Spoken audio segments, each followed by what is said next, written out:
Sebuah demokrasi yang hidup memerlukan rakyat yang berpengetahuan.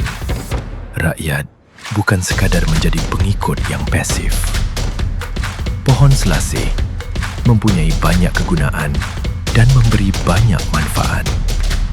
Demikian juga podcast Selasih Minda bertujuan menjana perbincangan yang bermanfaat mengenai bagaimana membina masa depan Malaysia yang lebih baik, agar rakyat dapat memikirkan pilihan-pilihan yang ada dan menentukan apa yang mereka inginkan. Temui pembicara-pembicara Selasih Minda di YouTube pada 1 Mei nanti.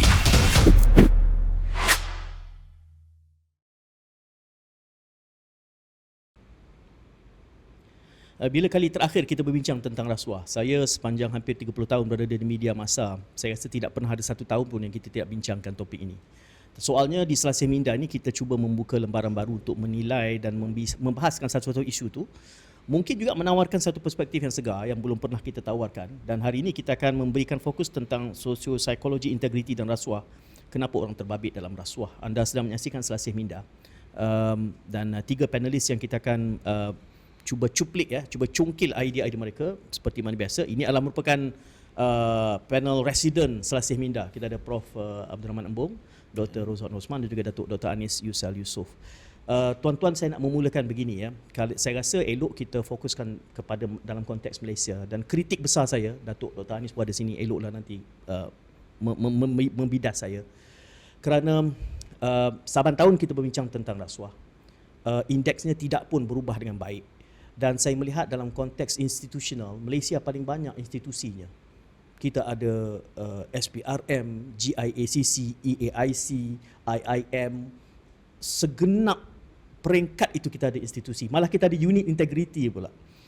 Dasar-dasar yang menariknya adalah ketika mana satu tempoh kepimpinan Perdana Menteri itu paling banyak memperkenalkan dasar-dasar rasuah dan integriti, di bawah kepimpinan Perdana Menteri itulah berlakunya krisis 1MDB. Bagi saya itu satu paradoks yang sepatutnya menampar muka setiap rakyat Malaysia. Dan tidak hairanlah rakyat Malaysia merasakan bahawa sebenarnya segala usaha yang cuba dilakukan oleh siapa pun yang berada di tampuk kuasa hanyalah merupakan lip service. Saya mulakan dengan persoalan dalam konteks itu. Saya mulakan Prof dulu. Kenapa kita berpenyakit sebegini parah dalam konteks rasuah, Prof? Terima kasih Saudara Syed atas lontaran soalan yang tidak mudah untuk dijawab dan lebih susah untuk ditangani, khasnya dari segi rasuah. Saya rasa kalau kita lihat dalam konteks selepas merdeka, kita sangat jarang dengar perlakuan rasuah. Dan kalau berlaku pun rasuah kecil-kecilan. Dan pada masa itu orang menganggapnya bahawa rasuah itu kerana gaji tak cukup, kerana terdesak oleh kehidupan, maka petugas-petugas pemerintah yang ada ruang untuk menerima sogokan akan menerimanya kerana nak cukup makan. Dan rasuah semacam itu dianggap sebagai rasuah picisan, rasuah kecil-kecilan. Kemudian sampai akhir 1960-an, sifat rasuah itu mula berubah. Yang kecil-kecilan ini masih berterusan, tetapi jumlah yang semakin besar, semakin meningkat. Dan antara yang skandal yang terbesar semasa itu ialah BMF, dan seterusnya skandal Perwaja, tapi tak terbukti siapa sebenarnya masa itu ya. Tapi walau apapun, pada akhir 1960-an dan awal 2000-an, ingatan saya,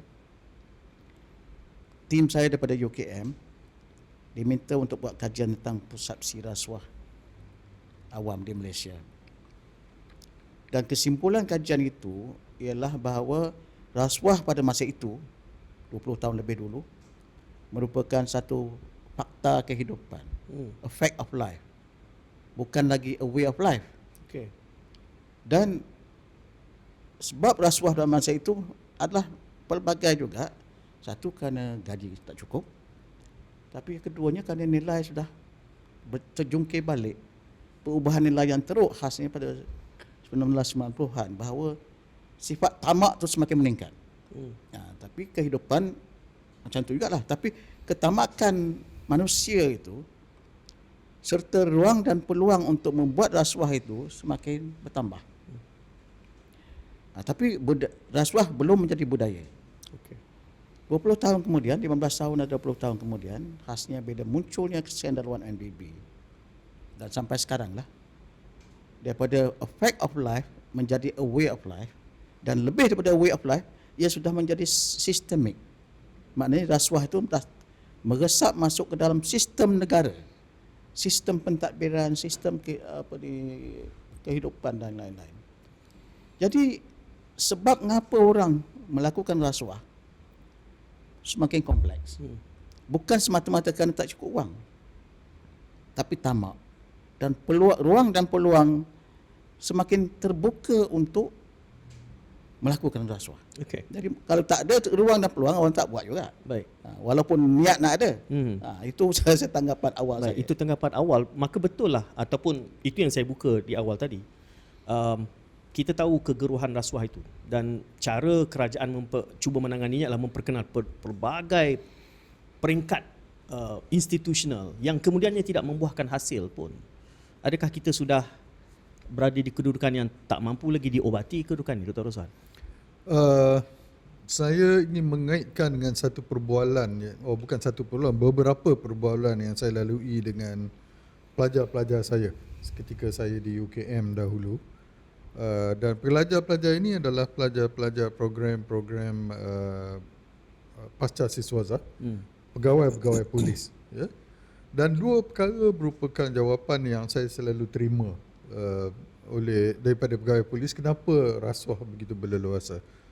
Pertama adalah cara mereka yang mengambil rasuah, menjustifikasikan rasuah kalau di kalangan anggota polis, menurut mereka ialah apa jua yang kami ambil ni sedikit berbandingkan dengan apa dengan orang politik ambil. Jadi bagi mereka, setakat tahan orang tepi jalan minta RM50 tu, dia tak terasa macam benda salah sebab dia tahu yang atas-atas ni ambil berjuta-juta. Jadi dia melalui rasionalisasi. Kedua adalah apabila berlakunya rasuah, dia selalunya bukan seorang individu saja yang terbabit. Dia menjadi satu yang sistemik sekurang-kurangnya. Kalau dalam keterangan diberi oleh pelajar-pelajar saya ni, seluruh balai lazimnya akan terbabit dalam rasuah itu. Dan dari segi kajian mengenai psikologi di sebalik kenapa rasuah ni bila berlaku dia meluas, kalau menurut kajian oleh Lange dan rakan-rakannya, satu perkara penting adalah orientasi hierarki ataupun power distance, jarak kuasa, yang wujud dalam sebuah masyarakat ataupun suatu kumpulan di mana orang bawah merasakan kalau bos ataupun orang atas mereka menyalahguna kuasa, rasuah, mereka ni tak boleh nak merungut, tak boleh nak mendedahkan, tetapi ikut saja. Harap-harap mereka pun mendapat manfaat. Jadi ia merupakan satu perkara yang dibudayakan di dalam organisasi itu. Okay. Oleh sebab itulah kalau kita lihat di negara kita ni, kadang-kadang kita dengar arahan daripada golongan elit yang tak sah dari segi undang-undang, yang tak sah dari perlembagaan, tapi orang bawah ni dia ikut laksanakan arahan itu. Minta kontrak itulah, minta konsesi inilah, macam-macam. Dari segi undang-undang, dari segi perlembagaan sebenarnya tak sah dan tidak harus dilaksanakan. Okay. Tetapi mereka yang merupakan pegawai yang bertanggungjawab ni merasa seolah-olah mereka perlu juga mendukung arahan itu. Kerana apa? Kerana sense of hierarchy yang merupakan sebahagian daripada budaya dan nilai yang wujud di dalam masyarakat kita. Okay. Oleh sebab itulah satu kajian oleh Triandis ni dia bezakan collectivism umpamanya di antara apa yang disebutkan sebagai vertical collectivism berbanding dengan horizontal collectivism. Kalau di negara-negara Skandinavia, umpamanya dia ingat sebagai sebuah masyarakat yang kolektif, tetapi dia horizontal collectivism. Orang rasa rapat bekerjasama menjadi dengan rakan-rakan setara yang sama taraf. Tetapi dalam masyarakat seperti kita dan juga masyarakat seperti India dan mungkin Thailand, dia ada elemen vertical collectivism di mana pengikut ni merasakan dia mesti tak setia kepada pemimpin. Pemimpin buat salah pun pertahankan pemimpin. Ya. Sebab itulah bila kita lihat dalam negara kita ni, pemimpin yang dah disalahkan kerana rasuah pun ada orang yang keluar menyanjung. Ya. Tanpa segan silu.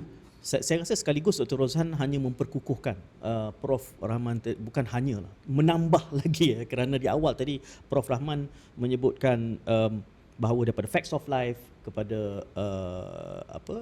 lifestyle dan way of life sehinggalah kepada sistemik, dan realitinya sistemik. Saya ingat Dato' Anis, saya pernah bersama Dato' Anis bincang tentang ini di salah sebuah universiti ulung Malaysia, dibuat kajian, pelajar menganggap 1,000-1,500 itu it's okay.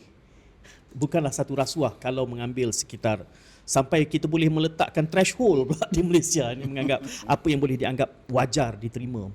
Dan Datuk berada di dalam institusinya. Kita bincang tentang ini. Saya sebutkan satu insiden. Semua institusi yang sudah sebut saya pernah. Saya tahu. Sebab tu saya kata tadi di muka tu saya kata saya ada orang yang boleh menjawab ini. Kerana saya teringat satu kisah. Cuma jawapan saya mungkin orang di luar sana akan Belum pernah akan marah. Okey, saya mulakan. Saya bersedia menerima apa juga. Inilah selesai minda, kalau tidak kita sama aja macam medium yang lain. Saya bangkitkan satu anekdot, dan selalu saya bangkit anekdot ni. Pegawai daripada salah sebuah institusi itu, IIM saya sebutkan, berada di Sweden, bertanya dengan, ya selalu sajalah asyik Sweden kan, belajar ke sana, dan satu persoalan yang ditanyakan kepada mereka yang berada di Sweden, apa yang menyebabkan mereka sentiasa berada di atas dan kita berada di bawah. Jawapan daripada pihak di sana itu menarik sekali untuk kita renung. Dia kata, the first thing that we do is that we don't have institution like yours. Mereka tidak perlu institusi yang berlapis-lapis ini, kerana bidak kuasa dia. Di New Zealand malah Anti-Corruption Agency pun tidak perlu. Kalau sistemnya bagus, maka kita tidak perlukan sistem yang berlapis-lapis. Kita ni semakin menjustifikasikan. Jadi Datuk kata ada jawapan yang mungkin ramai yang tak setuju. Ini ruangnya. Ketika saya dilantik menjadi Presiden Institut Integriti Malaysia, ucapan yang saya beri pertama pada staf, cita-cita saya adalah untuk tutup Institut Integriti Malaysia. Okay. Sudah tentu staf marah. Yeah. Saya kata kalau kita berjaya melaksanakan tugas kita berdasarkan Pelan Integriti Nasional yang Pak Rahman dan rakan-rakan buat, tak perlu kita berterusan, sebab institut ni bukan untuk kita bina empire kita untuk berterusan. Kita nak menyelesaikan masalah. Jadi pada saya, perkara ini perlu kepimpinan yang dia sometimes kita lupa bahawa setiap apa benda nak melaksanakan ini adalah kepada pelaksananya. Orang yang melaksana tu yang perlu the right person. Kalau kita salah letak orang, maka apa juga perancangan baik mana dasar pun tak akan ke mana. Saya nak mula menjawab balik kepada apa yang saya tanya pada Prof. Rahman di awal tadi. Meletakkan semua banyak sangat institusi. Political will kita ni dia berubah-ubah mengikut arah angin. Kadang ada yang mahu bercakap, berdegar-degar, tapi kita tengok pelaksanaannya pula macam mana. Adakah dia melaksanakan apa dia cakap, atau dia hanya bercakap dan tidak melaksanakan. Itu juga penting. Tapi bila saya bercakap topik ini, saya suka melihat, kita zoom out dulu. Kalau kita zoom out, barah rasuah ni bukan baru. Saya pernah terjumpa satu buku tulisan Kautilya, Asas Sastra. Dia ni seorang ahli falsafah di India yang lama dulu. Tulisan dia 2,400 tahun dulu dah ada cerita tentang masalah rasuah ni. Jadi ini bukan perkara baru, memang dah ada dalam masyarakat merata dunia.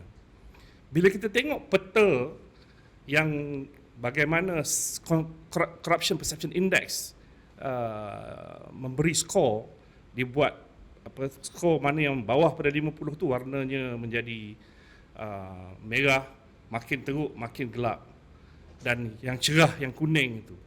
Bila peta tu dipetakan, 3/4 daripada dunia ni, 2/3 daripada dunia ni memang dalam kegelapan. Maknanya skor mereka bawah pada 50. Skor kita pun paling rendah pernah jatuh 43, paling tinggi 53. Tahun 2019, asas usaha yang kita buat melalui National Anti-Corruption Plan tu naiklah dari 47 naik 53. Lepas tu turun balik. Ini sekarang naiklah balik 50 sebagainya. Tapi we have been going up macam roller coaster ride, up and down. Berbanding dengan, kalau kita bandingkan negara seperti South Korea yang ekonominya sama dengan kita, tapi dia dah naik mengatasi 60, dan padahal dia pernah sama dengan kita, tapi dia naik dan terus naik. Yang lebih merisaukan saya, Indonesia sekarang, mungkin Indonesia ada masalah sikit, tapi pada satu ketika dia daripada skor 20, waktu kita dah ada di 50, dia 20, tapi dia sekarang dah naik sampai ke 40 berterusan.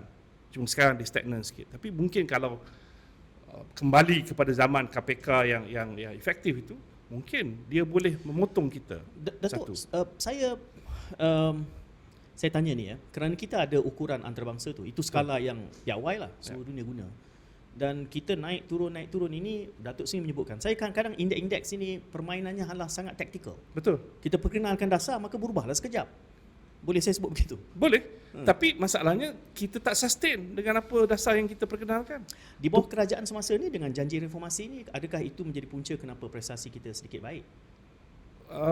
Saya tak pasti sama ada ukuran itu, sebab kalau saudara perlu lihat, dia ada 9 sub-indices yang perlu dikaji. Dia bukan hanya masalah rasuah saja, dia ada masalah-masalah lain yang berkaitan. Jadi dia ada integriti di situ yang lebih luas. Betul, dan dibuat oleh agensi antarabangsa yang sedia ada di luar sana. Pokoknya, adakah continuity dalam apa yang kita cakap ini berlanjutan? So saya nak kembali untuk saya jelaskan, bila saya dah bagi gambaran bahawa masalahnya besar di dunia merata tempat di kutub utara tu mungkin warnanya kuning sebab tak ada manusia di situ. Kalau ada manusia mungkin di situ juga akan indeksnya akan tinggi. Now isu dia, macam mana orang nak faham masalah ni? Pak Rahman buat kajian tahun 2002 yang kata 30.5% pelajar kalau yang jawab kalau kami diberi kuasa dan kedudukan, kami juga akan terima rasuah. Saya ulang kajian tu waktu saya jadi President Integrity tahun 2016, 2017. Dan tak jauh beza jawapannya, masih sama. Kalau 2002 yang keluar dah graduate student tu dah jadi ketua pengarah sekarang. Yang 2016 mungkin tengah pegang mid-level management. Dan ini masalah yang perlu kita faham secara mendalam.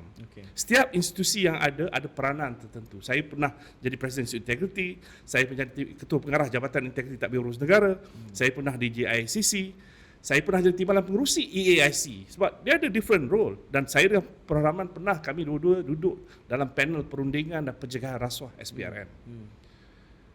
Saya nak kata beginilah, lepas beberapa tahun kami duduk dalam tu bagi macam-macam nasihat, bila saya rasa nasihat kami tak saya bila diminta untuk sambung, saya kata tak perlu, saya tak mahu menyambung. You boleh tanya Prof. Rahman. Kami dua-dua kata kami berhenti. Sebab apa? Dia ada sebab kita ada di situ, dan bila kita beri nasihat dan kalau nasihat itu langsung tak dirasa penting, apa guna kita terus? Ini bukan jawatan nak dipegang sampai bila-bila kan. Jadi saya begitu, sebab itu saya beralih tempat dan saya cuba banyak cara. Tapi masalahnya ujungnya bila saya faham kita punca kuasa ni di mana. Lama masa untuk saya nak faham, sampai waktu saya dengan Tan Sri Abdul Kasim di JICC, saya realise that sebenarnya ujungnya apa juga data fakta yang kita ada. Sebab waktu kami membina National Anti-Corruption Plan, ia menggunakan data, dia bukan hanya plug from the thin air dan agak-agak buat begini. Kami dapatkan 20,000 rekod data daripada SPRM, kes-kes sebelum itu, kes laporan, dan mengkaji di mana masalah dia. Daripada data itu kami tahu 63% berpunca daripada public official. Maknanya orang yang ada kuasa. Tadi saya sebut, yang ada kuasa dia lah yang akan ambil kesempatan sebab dia ada ruang dan peluang untuk dia tekan orang untuk dia bagi. Prof, sistemik itu dalam kerangka kita mengharapkan institusi pun nampaknya sudah lumpuh, tak mampu. Dan dalam elemen sosiologi ini kita juga sudah establish, bahkan kalau kita tengok power distance index itu, Malaysia antara yang besar jurang kuasa dia. Dan itu adalah bukan hanya soal budaya, itu adalah struktur kenegaraan kita. Dan kita juga membincangkan ini dalam kerangka budaya kerana rasuah ini sudah mula dilihat hari ini dalam kotak-kotak kaum. Kerana penjawab awam adalah Melayu. Dan orang yang memberi kebanyakannya bukan Melayu, kerana mereka menguasai ekonomi yang Cina ini. Dan itulah yang sedang diperdebatkan. Bererti saya tidak nampaklah sehingga ke peringkat ini kita boleh menawarkan suatu jalan keluar selagi kita tidak ada kerangka. Atau bagaimana Prof, dari segi taksonomi kita menghadapi realiti ni? Apa keutamaannya dalam kerangka kita ni lapuk, usang, budayanya pun parah. Mohon nasihat hikmah daripada Prof. Terima kasih Syed. Saya rasa kerangka kita ada. Dan apa yang dibuat oleh semasa PIN dahulu dan kemudian diangkat kepada JICC yang Datuk Anis ceritakan tadi, saya rasa itu dah menunjukkan bahawa perjalanan dari segi institusi dan kerangkanya untuk menangani perkara ini yang merentas kaum sudah ada. Tapi soalan keduanya ialah soal penguatkuasaan. Dan penguatkuasaan ini bergantung kepada political will orang nombor satu di atas, dan macam mana political will itu boleh membagi isyarat kepada semua peringkat bahawa tindakan pelaksanaannya tanpa mengira bulu, tanpa mengira kaum dan tanpa mengira without fear of favor kalau dalam bahasa Inggerisnya. Saya rasa itu antara istilah yang digunakan dah tone from the top. Jadi kerangka itu boleh diperbaiki dan disesuaikan dengan perubahan keadaan. Cumanya saya rasa yang perlu ditampung, dilihat ialah setakat mana kita bersedia untuk melaksanakan undang-undang bagi menunjukkan contoh bahawa rasuah tak ada faedahnya, bahkan membawa keburukan kepada yang melaksanakannya. Prof, kenapa timbul persoalan kesediaan di sini? Siapa yang tak bersedia? Perdana Menteri? Perdana Menteri, anggota kabinet, ketua-ketua institusi penguatkuasa. Kalau kita tengok China, China negara yang sangat paling besar di dunia, dengan tentera yang hebat, dengan parti yang kuat, dan ekonominya begitu hebat sekarang. Tapi rasuahnya hebat, kerana ruang dan peluang untuk melakukan rasuah banyak, dan kuasa itu sangat centralized. Ya. Jadi governor peringkat provinsi, mayor ataupun datuk bandar, kota, bahkan sampai ke top central military commission melaksanakan rasuah. Tetapi negara China memandang sangat serius masalah rasuah ini dan sanggup melaksanakan hukuman yang paling tegas. Jadi apa hukuman paling tegasnya? Melainkan hukum mati. Dan dilaksanakan tak kira siapa. Jadi saya ini isyarat yang sangat penting yang patut diberikan oleh pimpinan untuk betul-betul nak melaksanakan usaha memberantas rasuah. Jadi cakap saja, pupuk budaya integriti saja tak cukup. Plan integriti pun tak cukup. Kenapa? Plan apa yang baik yang bagi plan itu ialah yang menunjukkan jalan. Ada tindakan itu, tindakan itu. Tetapi pelaksanaan pendidikan harus digabungkan dengan tindakan undang-undang, tindakan penguatkuasaan. Kerana selagi itu tak ditunjukkan taring itu, maka ikan bilis pun melompat, jerung pun melompat. Saya rasa itu yang saya rasa memerlukan political will, iltizam politik yang kokoh. Tapi kalau menyambung apa Pak Rahman cakap tu, saya nak sambut dia sebab kita buat kajian tentang Political Donation Act. Ini maknanya nak menjaga. Ini dah tertangguh lama ni. Dah lama. Malah saya boleh cakap di sini, draft bill tu saya dah sediakan sebelum saya keluar daripada JICC. Tapi kenapa masih dikaji? Nak kaji apa lagi? Maknanya komitmen daripada ahli politik seperti apa Pak Rahman cakap tadi, dia mungkin rasa dia tidak mahu ada kekangan, kawalan untuk diregulate kan. Bagaimana dia terima duit, dan ini masalah dia. Kita bercakap tentang government tata kelola, kenapa tata kelola parti-parti politik itu tidak kita perbetulkan dulu? Ini asas. Dan rakyat melihat, dan kalau rakyat melihat, macam Pak Rahman kata, sama ada tindakan ambil yang betul ataupun dia buat benda perbetulkan dalam parti dia dulu. Dan itu akan beri signal bahawa okey, now kita juga boleh ikut sama. Datuk, saya mengambil frasa rakyat melihat tu. Saya nak bawa pada Dr. Roshan ya, kerana kita dah establish di awal sembang kita ni bahawa masalah ini sudah sistemik di Malaysia, sudah membudaya. Kalau tak buat, malah kita ada banyak cerita siapa yang cuba melawan dari dalam sistem, termasuk whistleblower, mereka yang dimangsakan oleh sistem yang ada. Itu lebih parah lagi. Satu anekdot saya kongsi, bukan satu, banyak.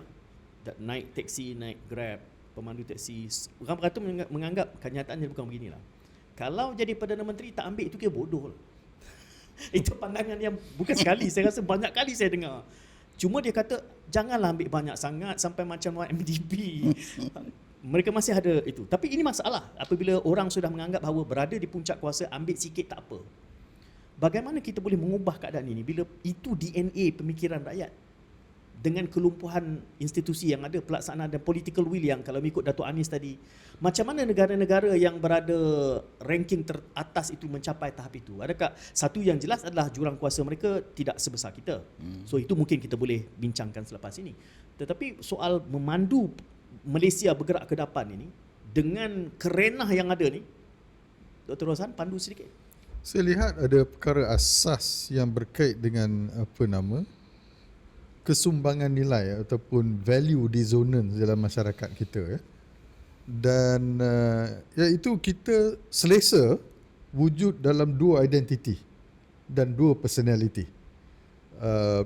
Konsep ini sebenarnya satu konsep menarik yang dibawa oleh Francis Gino, seorang profesor Harvard, bila dia mengatakan bahawa manusia ni dia ada the authentic self, diri yang tulen, dan kita juga memiliki apa yang diistilahkan sebagai the counterfeit self, diri yang palsu. Ya. Now, kajian Francesca Gino ni pada mulanya adalah mengenai orang yang suka guna barang-barang pirate. Barang-barang hiasan, beg dan sebagainya, ciplak dan sebagainya. Kenapa orang sanggup beli ni untuk create image diri dia? Jadi dia mengistilahkan identiti yang cuba diwujudkan ini sebagai the counterfeit self, sanggup guna barang ciplak untuk dan kajian oleh penyelidik-penyelidik ini mendapati bahawa logik di sebalik konsep counterfeit self dia juga terpakai dalam rasuah, iaitu ada individu yang pada zahirnya nampak macam orang yang reasonable, baik, tetapi pada kita semua dia boleh melakukan rasuah. Saya masih ingat 2018 bila berlaku pertukaran kerajaan kan, salah seorang menteri baru bagi tahu pada staff dia kekecewaan dia kerana dia kata orang yang paling banyak terbabit dalam rasuah di kementerian dia, yang banyak membocorkan maklumat kepada kartel-kartel yang membida dalam proses perolehan ni, adalah seorang individu yang dilihat sebagai seorang warak. Kaki surau, pakai ketayap, kalau jalan pijak semut pun tak mati, tapi this guy merupakan individu yang terbabit dalam rasuah. Jadi kita ni wujud seolah-olah kita ada dua alam dan dua set nilai. Ya? Bila kita masuk dalam the counterfeit self ni, kita macam immune daripada segala kekangan moral yang berlaku. Oleh sebab tu satu lagi kajian menunjukkan bahawa apabila kita mewujudkan counterfeit self itu, dia membawa kepada apa diistilahkan sebagai moral disengagement. Tiba-tiba kita boleh ketepikan semua kekangan moral, moral standard. Apabila itu berlaku, kita dah rasa macam doktor lah bila dia nak merawat patient kan, nak bedah, dia kena detach the emotion. Maka orang nak rasuah ni, dia boleh detach diri dia daripada moral standard, dengan itu boleh buat rasuah. Dan herannya individu ni dia mungkin ambil rasuah sekarang ni, lepas tu dia keluar nak makan, dia lah yang paling riuh nak tengok yang halal, kat ada segi halal tak sebagainya. Dia balik rumah dia akan peringat anak dia, kau jangan lupa semayang. Ya. Kalau tengok orang perempuan pakai skirt, dia lah yang kutuk dan sebagainya. Tapi dia ambil rasuah, dia tak rasa salah. Dr. Roshan, negara Sweden, Finland, mereka tidak ada value dissonance seperti kita, atau kita lebih parah? Apa isunya? Adakah ini isu Malaysiana? Saya rasa di antara perkara yang unik, sekurang-kurangnya saya boleh cakap tentang Switzerland ya. Historically, Switzerland dia adalah sebuah negara feudal sebelum ni yang tidak feudalistik. Berbeza dengan di UK dan di katakanlah France di mana feudal ni ada raja, kemudian ada tuan-tuan tanah dan sebagainya. Sweden ni daripada dulu dia ada raja, bawah tu semua adalah petani-petani bebas yang mengusahakan sendiri. Oleh sebab itu dia punya sense of hierarchy tu nak kena conform dengan just nak sekadar nak membuat pemerintah atau raja gembira tu, dia tak terasa desakan itu. Oleh sebab itu kebanyakan sebagai individu, rakyat tu dia merasa dia independent identity. Sama juga dengan suasana di Switzerland. Switzerland tak pernah ada sistem feudal seperti di UK dan sebagainya. Oleh sebab itu sense of hierarchy itu tidak ada. Jadi oleh sebab itu bila mereka, sebab tu yang kita bincang sebelum ni tentang civic nationalism kan. Nasionalisme yang berasaskan nilai-nilai wawasan, bukan sekadar ethno-nationalism. Maka bila nilai itu mengganti, kita hari ini banyak benda yang berlaku. Kita akan rasionalisasi menggunakan ethno-nationalism. Apa salahnya dia dapat orang kita juga? Kan? Apa salah orang yang kaya tu orang Melayu juga? Biarlah kan? Takkan orang bangsa lain aja yang kaya. Jadi rationalisation tu dia sangat kuat.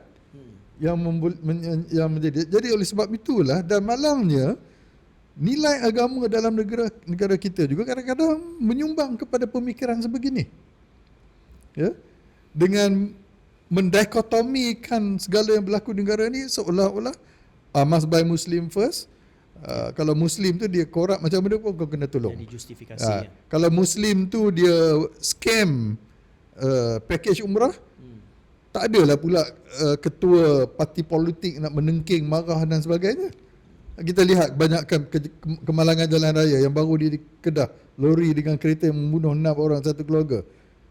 Ada orang mengatakan pemandu tu bangsa lain, mangsa, betul heboh. Kemudian polis kata bukan, dua-dua sama bangsa, semua Melayu. Reda balik. Seolah kesalahan tu ada dimensi ethno. Jadi ini semua ni menyumbang kepada kesumbangan nilai yang berlaku yang mempengaruhi cara kita berfikir di dalam masyarakat. Tonton 30 minit ini kita masih bercakap soal masalah. Mari kita bawa bergerak ke depan dengan masalah yang ada. Termasuklah masalah struktur politik yang ada ni. Kita dah mendekat dengan pilihan raya umum ni. Elemen-elemen ni termasuklah soal rasuah ini akan turut sama memberikan warna dalam pemilihan-pemilihan dan juga sentimen. Saya nak mula dengan Prof. Bergerak ke hadapan, bagaimana kita boleh membina, kalaupun tidak building blocks, kalau nanti ada episod susulan menangani isu ini.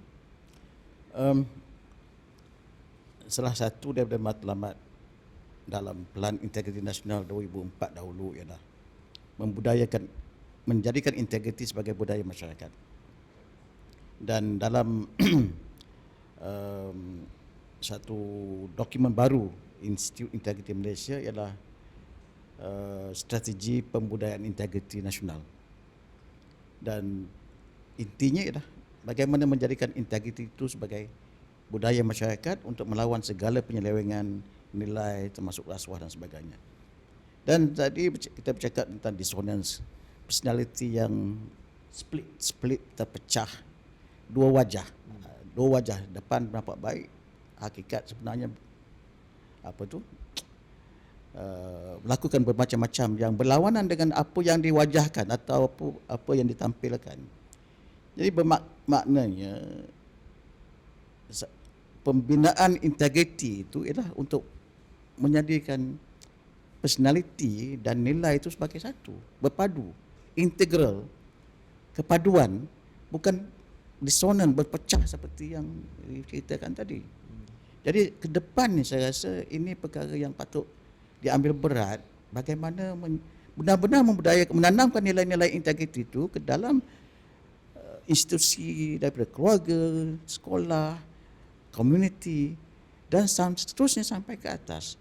Dahulu semasa Datuk Anis di Institut Integriti Malaysia ada satu program yang dilaksanakan, iaitu daripada dan melalui berpandukan satu buku, iaitu daripada akar sampai ke buah. Tanam dahulu akar yang baik, siram dengan baja, taburi baja, siram dengan air, akhirnya dia akan menjadi pokok yang bagus. Sama kita kena prune, kita kena weed, kita kena Precisely. Kena. Jadi dengan cara itu, pokok itu akan tumbuh segar, utuh dan akan berbunga dengan baik dan akan ada buahnya. Tapi prosesnya macam tadi lah. Mesti jaga ulat-ulat dan buang segala penyakit yang menyerang pokok itu. Itu proses dia. Jadi saya nampak masalah pembudayaan integriti ini dalam kalangan anggota masyarakat, termasuk pegawai-pegawai dan sebagainya, termasuk semua sektor lah, harus dititik beratkan dan dilaksanakan secara perkara yang pertama dalam pendidikan akhlak kita. So itu satu saya nampak. Yang kedua ialah sistem diperbaiki. Tata kelola yang dikatakan nak diperbaiki itu harus bermula daripada membaiki sistem pelaksanaan plan itu.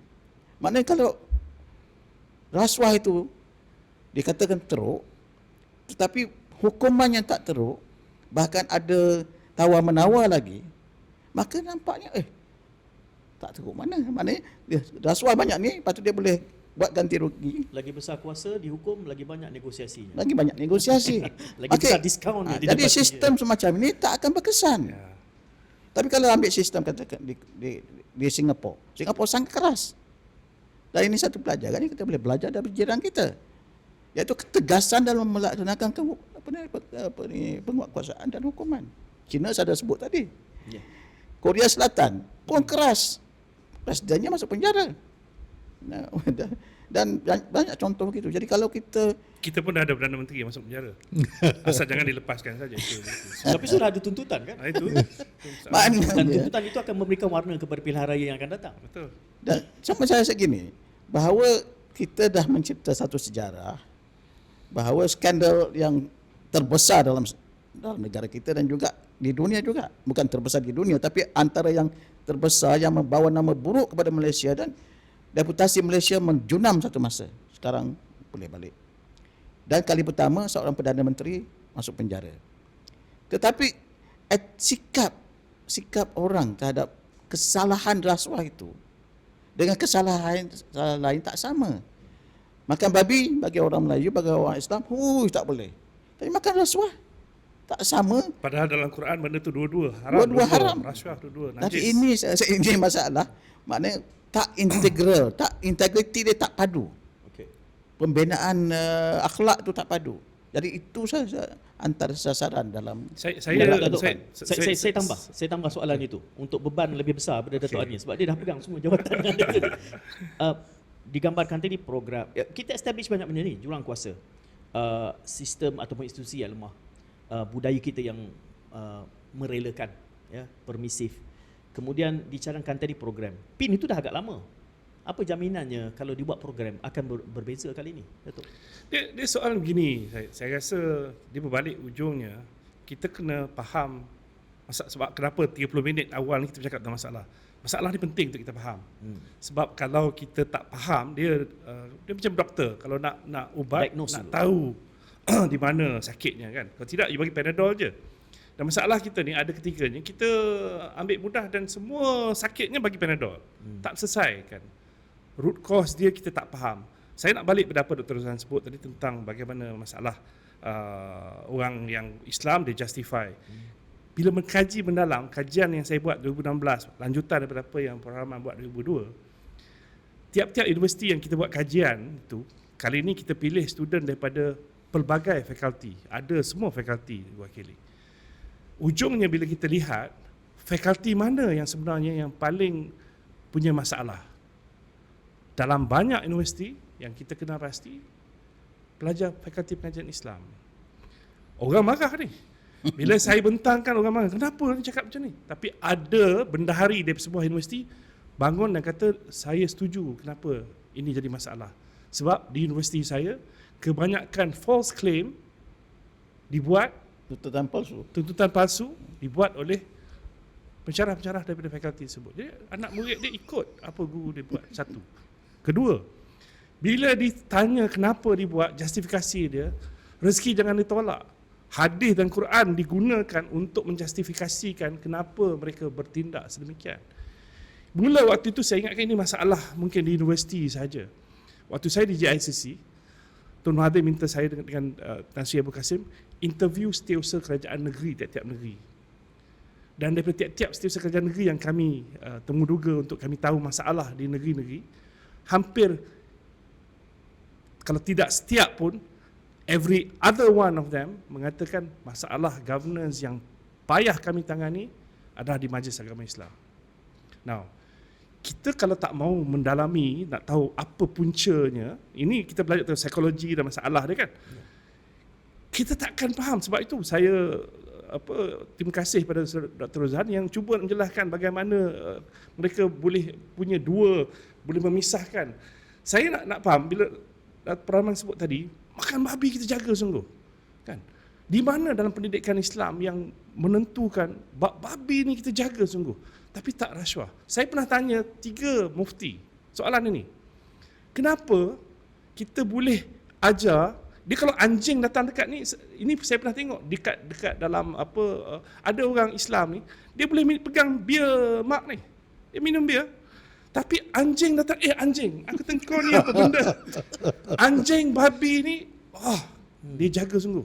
Tapi bab makan rasuah dia tak nampak. So di mana didikan Islam kita yang boleh, kalau saya nak tahu ni betul-betul ni, saya tanya balik pada saudara saya, kalau kita boleh tahu macam mana kita boleh mendidik rakyat orang Islam ni, babi dengan anjing ni bukan main, padahal anjing tu harus dia boleh lagi kita ni.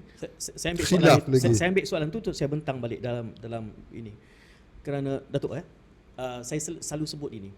Kita ni janji tentang reformasi ni bukan Perdana Menteri yang ini. Bersih cakap amanah ni. Daripada Perdana Menteri yang keempat. Ya. Dan selalu saja saya timbulkan bila kita bercakap soal mereformasikan nilai, bersih cakap amanah, apa lagi ya, macam-macam lah. Dan saya teringat soalan yang sama berkali-kali saya tanya, kenapa restorasi Meiji itu sekali dia buat reform dan dia berkesan kekal terus mendisiplinkan rakyat. Dan negara Jepun itu adalah sebuah negara yang Islamik walaupun bukan sebuah negara Islam. Mengapa mereka buat itu menjadi, sedangkan mereka juga ada pada asalnya power distance yang besar, era samurai, era raja itu ya. Tapi mereka bila nak mendisiplin tu buat satu reform dan menjadi kekal sampai ke hari ini. Kita ni semua lip service, satu Perdana Menteri ke satu Perdana Menteri. Patutnya lepas ni kalau ada slogan lagi kita sama-sama tertawakan saja. Bukan untuk meraihkannya secara jujur. Nak minta panduan Dr. Rozhan. Okey, sebenarnya saya sebut sebelum ni, dalam episod sebelum ni, di antara perkara yang membolehkan masyarakat Jepun tu melalui transformasi yang saya tersusun itu, walaupun institusi seperti shogunate dan samurai telah pun dibubarkan, tetapi nilai-nilai Bushido tu, kepahlawanan, disiplin, mereka tidak abandon nilai-nilai itu. Itu masih berterusan sehingga ke hari ini, yang menyebabkan mereka begitu taat. Company loyalty pun tinggi ya. Kita kurang kalau kita lihat penulisan mengenai masyarakat Melayu dahulu, Zakbar, Rahim Kajai mengkritik sikap orang Melayu ni, dia banyak suka menyalahkan orang ya. Ciri-ciri seperti tak menepati janji, itu di antara perkara yang ada dalam masyarakat kita. Tapi kita tak pindah mengatakan ini masalah yang perlu kita atasi. Sekurangnya pemimpin-pemimpin hari ini mereka tak berbicara seperti itu. Yang berbicara ni zaman dahulu, Zakbar dan yang sekatan dengannya. Saya pada ketika sama, saya juga ingin melihat bahawa kita juga ada sedikit petanda positif, iaitu cara kita memerangi COVID menunjukkan ketegasan dari semua peringkat ya? Sampai ke polis, askar yang jaga roadblock tu pun tegas. Tak ada surat yang betul, dia tak lepas. Nak pergi minta izin kat balai polis, tak ada proper documentation, tak dilepaskan. Jadi semua enforce peraturan tu, maknanya dari segi potensi untuk kita juga tegas dalam isu sebegini ada. Cuma persoalannya di mana kepimpinan. Dan saya rasa kita boleh bertanya, selepas kita perhatikan apa yang berlaku kes di Sabah ya, kenapa sedemikian? Adakah itu ini persoalan itu merujuk kes yang video ya, okay, Albert Tay dan sebagainya kan. Adakah ini menunjukkan kenapa begitu cepat siasatan kemudian dah ada pengumuman bahawa tak ada kes, Kan dengan begitu cepat. Itu yang saya kaitkan dengan struktur tadi, kerana ia terkait dengan struktur politik. Ya. Sama juga. Ni orang mungkin marah lah kalau kawan-kawan saya yang dulu mungkin akan marah saya sebut ni. Saya datang ke atas Rafizi. Kan? Adakah itu benar berlaku kerana salah laku ataupun political investigation? Ini persoalan saya nak tahu. Ya. Dan kalau itu adalah hanya sekadar political investigation, apa beza zaman sekarang dengan zaman Perdana Menteri sebelum ini? Menggunakan instrumen government untuk tujuan politik. Ya. Jadi selagi mana institusi-institusi yang sepatutnya menegakkan integriti, sebelum kita cakap perang rasuah, integriti dahulu sudah bertindak yang dalam cara yang menunjukkan seolah-olah mereka ni tidak ada tulang belakang dalam menegakkan integriti. Mereka ni pun nampaknya mudah ditonggang. Ya. Prof, di sini peranan institusi itu di dalam membentuk nilai. Kalaulah institusi itu pernah berpegang kepada fungsinya. Tadi Datuk menyebut soal kepimpinan yang ada dalam institusi, ya. Kerana hari ini kelihatannya sehingga 45 minit kita berbincang ini, kita menggambarkan bahawa disebabkan kerenah-kerenah yang ada di Malaysia dengan nilai-nilai bawaannya, maka kita perlu menunjuk kepada pemimpin nombor 1 negara yang harus ada ketegasan. Political will di situlah, kalau saya boleh sebutkan. Kerana kalau tidak ada komitmen itu di peringkat nombor 1, maka turun ke bawahnya itu dia akan mencair lah. Dia akan makin cair sulahnya sampai ke ujung tu. Jadi dalam kesempatan pilihan raya ini, apa yang kita boleh educate, didik pengundi, Datuk Darydi nak memberikan saran. Saya nak bagi masa untuk Pak Rahman fikir jawapan. Sebetulnya saya nak sambung sikit tentang Jepun. Okey. Satu observation saya buat, saya pergi ke sebuah sekolah. Dan of course kita pernah baca ni, Jepun anak-anak muda diajar cuci toilet, jaga kebersihan. Yang saya observe dia sampai sekolah, mungkin dia orang pakai kasut-kasut mahal ni, tapi ditinggalkan di pigeon hole, dan everybody pakai the Japanese loafers kan di sekolah. Slipper tu. Kasut-kasut mahal Adidas, Nike yang ada dekat, dan dia punya pigeon hole tu bukan yang berkunci ni, yang macam kita kat masjid tu kan. Dan tak hilang. Ya. Tapi balik sama ada kat situ. Kat sini saya kalau hari Jumaat nak pergi sembahyang Jumaat, nak pakai kalau kasut tu mahal, aku sanggup berkaki ayam pergi ke masjid. Yeah. Sebab kalau pakai juga memang sadaqallahul azim lah, memang seolah kita nak pergi menghadiahkan. Jadi benda ni dididik daripada kecil. Waktu saya Institut Integrity, saya cuba develop modul di kindergarten. Okay. Efektif. Apa dia? Ada parent datang tanya, apa ajar anak saya ni? Kenapa? Sebab anak saya balik rumah, mak dia buat tak betul, dia kata, mama tak ada integriti. Budak 5 tahun tu. Jadi biar budak-budak kadang. Masalahnya, yang jadi masalah, kenapa program-program yang kita dah buat tak berterusan? Tak ada. Modul tu tak digunakan. Saya tak pasti sama ada digunakan tidak. Banyak benda-benda baik.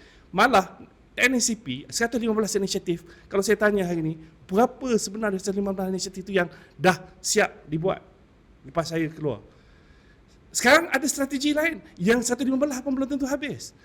Jadi kita ni asyik come up with new policy, bertukar masa. Datuk, ini beban siapa? Beban siapa yang perlu? Rakyat tak tahu ni. Saya rasa semua orang perlu main peranan benda ni. Sebab tu kita buat program ni, kita nak cakap supaya orang boleh faham. Dan orang bertanggungjawab. Dia kadang bila dia dah pegang jawatan tu, dia lupa. Ini responsibility ni, tanggungjawab kita ni. Apa yang tanggung yang kita jawab? Nak melaksanakan benda ni, kalau tak guna kita cakap. Sebab tu saya kata, now Rahman ada jawapan kepada soalan saudara yang boleh bantu kita moving forward. Tinggal 10 minit terakhir ni, kita nak cari sebelum transfer ke Prof, sikit je saya nak jawab. Bagi saya melihat, dulu saya memang menyangkakan mungkin politik ni boleh dijadikan sebagai wadah untuk perubahan. Tapi semakin lama saya hidup, semakin meragui saya terhadap kepercayaan sedemikian.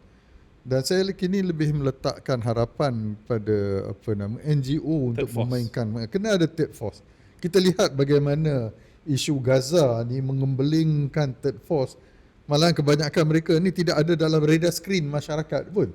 Tetapi hari ini memainkan peranan yang begitu penting merubah perubahan. Dan kita dapat lihat di Amerika sekarang ni, bagaimana sebahagian besar calon-calon di California secara terbuka mereka akan menyokong penyekatan senjata ke Israel. Ya.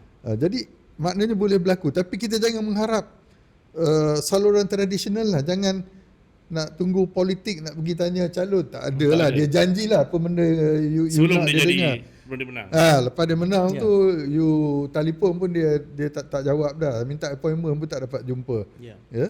Jadi NGO kena fikir bagaimana untuk positioning untuk menengahkan civil Sikit. society. Don't call them menengahkan. NGO sebab NGO give a very negative connotation. Dia macam non-government, anti-government. Sebenarnya NGO adalah civil society organisation, CSO. Ya. community-based CSO. organisation. Jadi kita should call them as CBO. Dan itulah the third sector ini yang saya rasa penting untuk kita Cuma ada banyak kembangkan. juga NGO yang ditubuhkan untuk memberi dukungan politik kepada pihak tertentu. So itu juga kita tak nafikan. Dia ada macam- gongo, dia ada bingo, dia ada macam-macam. yang sebenarnya ditubuhkan Kita nak- untuk tujuan politik. Ya. Prof, sebelum Prof menjelaskan, saya bangkitkan ini kerana saya bayangkan Prof akan memberikan panduan sosiologinya. Itu bidang kepakaran Ya. Prof. Saya menjelang PRU kerana saya juga merasakan bahawa mengharap kepada kepimpinan yang ada dalam keadaan mereka juga dibatasi oleh kerangka yang ada. Mereka menjadi dipanggil apa, berkompromi untuk terus kekal di situ. kekal berkuasa. Dia macam inilah, Hujah kalau- Islaminya dia kata di antara dua mudarat, akhafud dararain. Ini lebih baik. Dia macam ni lah. Kalau kita ni belum menyesal kecewa, bolehlah letak harapan semasa PRU nanti. Lepas tu kita Ya. kecewa kemudian. Kemudian kita kecewa lagi sekali. Prof. Saya rasa soalan Sarul Said itu memang sangat penting. Kalau kata tahun 1969, krisis nasional yang terbesar negara selepas merdeka. Dan pada masa itu ahli-ahli politik pun insaf bahawa kalau mereka tak berpakat, tak bersatu, menenggelamkan kepentingan partisan mereka, negara akan hancur. Jadi zaman itu digunakan oleh Tun Razak dalam melalui Mageran dan lain-lain. Kuasa itu dipusatkan ini untuk menghentikan keganasan dan kepuakan, mengadakan institusi majlis perundangan negara, mengemukakan rukun negara dan lain-lain, dan menyusun semula tata aturan politik, kerajaan campuran, barisan nasional daripada bergabung parti-parti politik dan sebagainya, dengan tujuan untuk membina Malaysia yang baru berdasarkan dasar ekonomi baru dan berdasarkan rukun negara, perpaduan dan sebagainya. Jadi sekarang dalam konteks Malaysia sekarang, dalam kegawatan krisis tenaga, energi krisis akibat daripada perang di Teluk, perang Israel Amerika terhadap Iran dan sebagainya, dan tak nampak lagi jalan keluar. Dan kesan berantai, kesan bertahap ke atas negara kita pun gelombang yang paling serius belum sampai, tapi akan sampai juga ke pantainya gelombang tu. Jadi maknanya kalau ahli-ahli politik ini sedar diri sikit, negara dalam keadaan teruk, akan menghadapi keadaan yang lebih teruk daripada sekarang. Insaflah. Anda diberi mandat oleh rakyat untuk memimpin, bukan untuk bercakaran, bukan untuk merebut kuasa. Sekarang kita nampak permainan kuasa ahli-ahli politik. Dulu berkahwin dengan ini, sekarang bercerai kerana nak cari partner yang lain sebagai kekasih baru untuk dapat kuasa. So maknanya penyakit gila kuasa di kalangan ahli politik ini kena dihentikan. Insaflah. Amanah dari Allah, amanah dari rakyat. Harus sedar bahawa negara berdepan dengan kesulitan. Dan inilah masa untuk bersatu padu. Ketepikan perbezaan, bersatu atas nama bahawa kita harus selamatkan negara Malaysia, rakyat Malaysia yang berbilang kaum, supaya menangani krisis yang akan menjelang, akan menghentam kita ini dengan paling baik. Jadi kerana itu, jangan nak berebut kuasa. Tapi sekarang kita nampak dah. Ya. Johor, pilihan raya dahulu, Solo, bertindak seorang. Tak mau berpakat. Jadi saya rasa saya sebagai seorang warga negara, saya rasa, dan saya harap orang-orang lain melalui organisasi masyarakat sivil, ya, harus mendesak bahawa harus ada satu ijma' nasional, satu kesepakatan nasional, bahawa politik kita sekarang mesti untuk menyelamatkan negara, bukan menyelamatkan orang, bukan menyelamatkan puak dan sebagainya. Jadi saya rasa itu patut jadi fokus sekarang. Baik. selamatkan negara. Dan orang-orang politik patut insaf bahawa tugas mereka ialah memikul amanah negara dan untuk mencari jalan keluar, bukan untuk berperang, bertelagah, bercakaran sama sendiri, bukan menyebarkan politik toksik yang sangat tinggi sekarang di Malaysia. Saya rasa sejukkan suhu politik. Saya bila mendengar Prof ini, saya nak ada minit-minit berbaki ni memetik semula beberapa pandangan yang dibawakan tadi, termasuk pemerhatian Datuk Anis yang mengatakan bahawa Fakulti Pengajian Islam, peranan agamawan, dan saya merasakan bahawa masalah ini adalah memang masalah kita sebagai sebuah negara, tetapi cara fikir Melayu itu terhadap isu ini. Kalau agamawan, kita ambil politik lah, Prof, Doktor, Datuk. Saya bayangkan kita ada parti yang asas namanya Islam. Sekurang-kurangnya ada 2 parti. Tetapi kedua-dua parti ini tidak bercakap soal membidik nilai-nilai Islami yang sepatutnya. Mereka hanya bercakap soal pengelompokan kuasa, tapi tidak bercakap soal. Sedangkan masyarakat Melayu Malaysia ni sangat feudalistik. Para mesuara masuk Islam, maka Islamlah seluruh empire itu. Kalaulah parti-parti yang ada jenama Islam ni, sekurang-kurangnya ada 2 yang jelas. Bahkan UMNO juga kalau kita ingin mengelompokkan sekali, bercakap tentang ini. Cuma UMNO ada masalah baggage yang besar, bekas presidennya, kalaupun tidak presiden semasa. Dan parti seperti yang PAS, seperti Amanah, ada kes-kes yang masih lagi kecil, masih belum dibuktikan, tapi mereka punya, apa nak sebut mungkin nilai yang lebih, weightage yang lebih besar lah untuk bercakap soal integriti dan nilai ini, kerana mereka belum terpalit secara nyata. Ada dulu Setiausaha Agungnya, kemudian dia dah meletakkan jawatan, tapi sekurang-kurangnya kurang berbanding. Masalah fitnah ada banyak. Semua kalah di mahkamah. Apakah mereka ini kalau bercakap tentang ini, maka kesan limpahan kepada rasa sedar Melayu akan lebih baik? Agaknya, Dr. Roshan. Dia macam ni lah. Saya bila tengok parti politik yang menggunakan jenama Islam ni, satu benda saya simpulkan, mereka ni seolah-olah tak pernah belajar surah Al-Hujurat. Okay. Dia belajar surah-surah pasal hukum hakam, tapi surah Hujurat ni seolah-olah tak pernah, dan saya tak pernah dengar ulama-ulama mereka bercakap tentang pengajaran daripada surah Hujurat. Itu satu. Kedua, saya nak berkongsi di sini satu hasil tinjauan yang dilakukan oleh Ipsos mengenai distrust di kalangan rakyat Malaysia. Ya? Daripada 5 kelompok manusia yang paling tidak dipercayai oleh rakyat Malaysia, Masuk agamawan. sekarang ini, yang pertama paling tinggi sekali ahli politik, kedua social media influencers, hopefully tak termasuk kita lah. Ketiga menteri-menteri, keempat adalah eksekutif pengiklanan, dan kelima adalah pemimpin agama. Ya. Dan bagi saya ini adalah wake up call. Sepatutnya golongan agamawan itu bertanya kenapa terhakis kepercayaan masyarakat terhadap mereka. Dulu kalau kita kata top 5 selalunya akan termasuk polis. Sekarang polis dah tak ada dah dalam top 5 ni. Politician masih ada lah. Mereka ni istiqamah. Ya. Tapi bila kita lihat bahawa masyarakat mula merasa sedemikian terhadap golongan kepimpinan agama, sepatutnya ada satu wake up call lah, bahawa ada sesuatu yang fundamentally wrong dengan cara bukan saja berpolitik, cara kita beragama.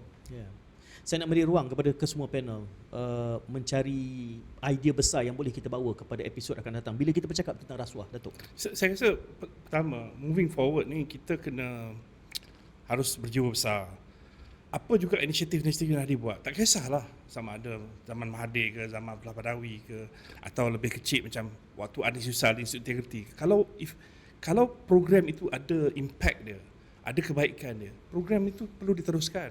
Janganlah ditiadakan hanya kerana ini inisiatif dibuat oleh orang-orang lain. Tak, kita kena berjiwa besar dalam konteks bukan kita saja yang boleh champion dan boleh selesai semua masalah. Pada saya rasa buat stock taking, tengok balik apa inisiatif yang ada, yang mana yang punya impact, ambil balik, dan itu perlu dilakukan. Daripada kita come up daripada new inisiatif yang belum terbukti ada impactnya, itu boleh dibuat quick win yang boleh kita laksanakan dengan segera. Itu kalau kita mahu perbaiki. Kedua yang saya sebut awal tadi, saya kata kefahaman kita, pertamanya orang tak faham. Dia bab integriti ni pun jenuh kita dah membudayakan. Orang tahu rasuah, dia kata tumbuk usuk, under counter semua. Nak cari benda yang baik ni apa dia? Dan kebaikan itu yang nak kita bina. Saya ingat almarhum Tun Abdullah Badawi waktu dia jumpa saya, dia kata, Anis, kalau kita tak buat kerja ni, siapa nak buat kerja ni? Saya tinggalkan jawatan saya. Saudara tahu saya kerja di UNDP untuk datang bantu Institut Integriti waktu itu supaya ada capacity untuk kita bina. Dan kita usahakan. Dan memang kita perlu berubah mengikut zaman dan keadaan sekarang. Saya rasa moving forward, first patah balik, tengok apa benda-benda baik yang dah buat. Jangan kita tengok ke depan tanpa memahami benda-benda yang dah berjalan dengan baik. Worst, kita tutup agensi yang dah ada yang boleh buat benda yang efektif. Itu pandangan saya. Dr. Roswan. Mesej saya simple aja. Bagi saya CSO, kalau kita tak nak guna istilah NGO tadi, perlulah memikirkan bahawa mereka ni perlu melihat melebihi daripada apa yang dilihat oleh orang politik. Sebab sifat orang berpolitik ni berjangka pendek, self-interest, dan banyak kepura-puraan. Ya? Jadi kalau kita ingin membaiki negara ini, maka CSO perlu memainkan peranan. Sebab kadang-kadang ada juga CSO ni dia rasa macam dia appendix kepada orang politik. Agenda dia ditentukan oleh para orang politik. Dia tak nak goncang orang-orang politik. Mereka kena keluar daripada kerengka sedemikian. Perlu berani bersuara, menegur, tak kisahlah sama-sama berada, sama ada satu usrah ke tak juga dulu, kena ada keberanian itu. Ya. Prof. Saya rasa point tadi apa ni Datuk Anis tadi ialah kesinambungan agenda nasional yang dibuat daripada dulu dan patut diteruskan oleh penerusnya, penyambungnya. Dan ini oleh sebab keterputusan bila bertukarnya pimpinan itu, kerana setiap yang pimpin itu nak tinggalkan legasi dia. Jadi agenda 5 tahun dia memimpin tu mengatasi benang jelujur dasar yang sepatutnya diteruskan tanpa kira zaman siapa. Saya rasa itu pengalaman pertama yang patut kita ambil. Dari segi agenda melawan rasuah dan juga memupuk integriti. Yang kedua ialah agenda memperbaiki institusi ini harus berterusan. Kalau dahulu institusi ini berkesan, kekalkan. Jangan ubah semata-mata kerana dulu ditubuhkan oleh orang lain yang bukan dalam puak politik mereka. Jadi jangan kerana kepentingan sempit politik, institusi yang sudah okey dan dengan program yang nampak yang mempunyai kesan untuk pembangunan integriti dan juga anti rasuah negara, maka teruskan sajalah, mantapkan. Dan yang ketiganya adalah bahawa agenda ni agenda seluruh negara. Whole of nation approach, bukan faksi. Maka kita balik ke situ bahawa sebagai agenda seluruh negara, maka jadikanlah ini sebagai mandat bagi seluruh rakyat dan peluang nak balik kepada pemilihan raya ini harus mengetengahkan agenda seluruh negara untuk kemajuan rakyat. Begitu saja. Ini Selasih Minda masih sifatnya sebagai sebuah bual bicara. Ia perlu melimpah turun kepada dalam bentuk-bentuk yang lebih besar dan lebih mendasar supaya dia jadi satu gerakan lah. Dan saya yakin bukan Selasih Minda saja yang bercakap tentang masalah integriti dan rasuah. Kita perlu perbanyakkan lagi. Cuma yang saya hargai adalah kerana kita bercakap melewati batas politik kepartian. Kebanyakan yang diundang dalam media perdana misalnya, dia akan bercakap dalam kotak-kotak tertentu yang mempunyai batasnya. Saya yakin Datuk Anis tahu sangatlah keterbatasan yang ada.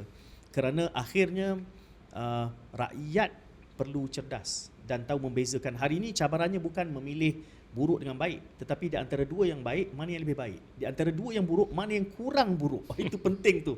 Memikirkan itu apabila berada di kotak undi dan punya keberanian untuk bercakap.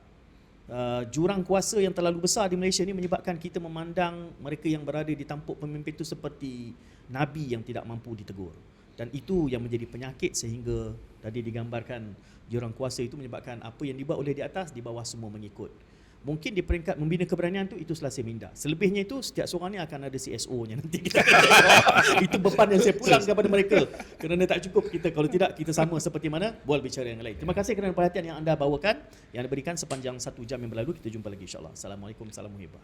Waalaikumsalam warahmatullahi wabarakatuh.